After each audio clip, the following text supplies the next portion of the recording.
A sniper isn't somebody you would usually worry about when stepping into a gas station to buy snacks and pay for fuel. The biggest concerns on your mind would likely be the rising cost of gas and the extortionate prices these places charge for everyday items that cost much less in supermarkets.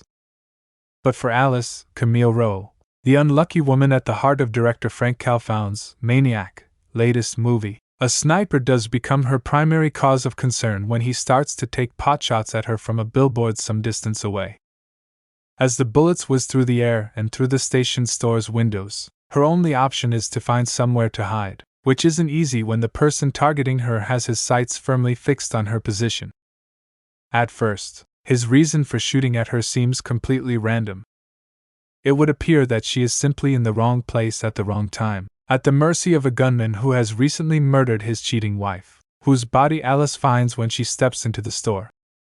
But as the movie progresses and we hear a conversation between Alice and the sniper on a conveniently placed walkie-talkie, it becomes possible that he might have a secret vendetta against her. For one thing, Alice has been cheating on her husband and the gunman has knowledge of this. Is he taking aim at her because she reminds him of his adulterous wife? It's possible.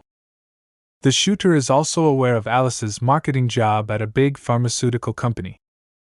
He takes offense at this and accuses her of killing people for profit, so there's a chance he is intent on wiping her out because he has a deep-rooted hatred of big corporations that spare little thought for the people they harm with their products.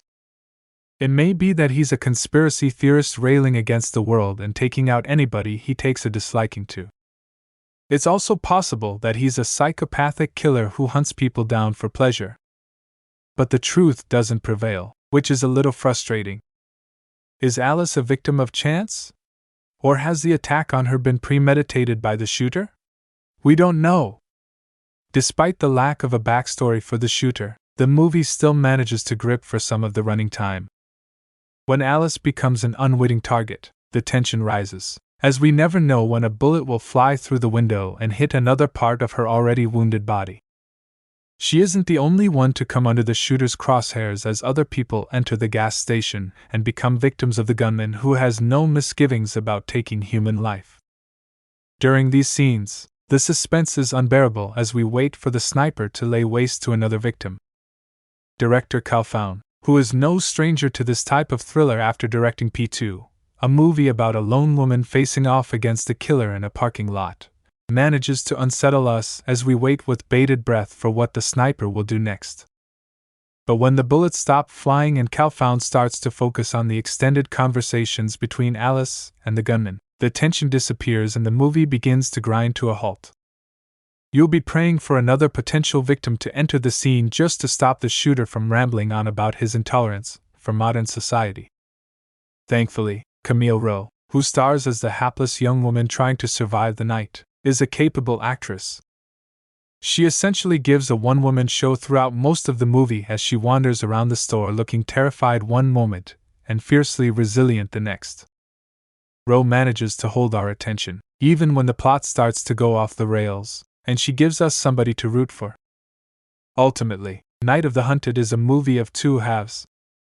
When it tries to be a suspense thriller, with the killer taking potshots at Alice and other unfortunate victims, it's a reasonable exercise in terror. But when it stops for conversation via the two-way radio and takes potshots at today's culture via the words of the sniper, it slows down to a snail's pace and becomes something of a bore. If you can forgive the movie its faults, you might find something to enjoy here if you're a fan of single-location thrillers with a protagonist in grave peril. The movie would have been better with more scenes of nail-biting tension and fewer moments of heated chatter. But it's still okay for a one-time watch, if you're not expecting to set your sights on it again after the end credits have rolled.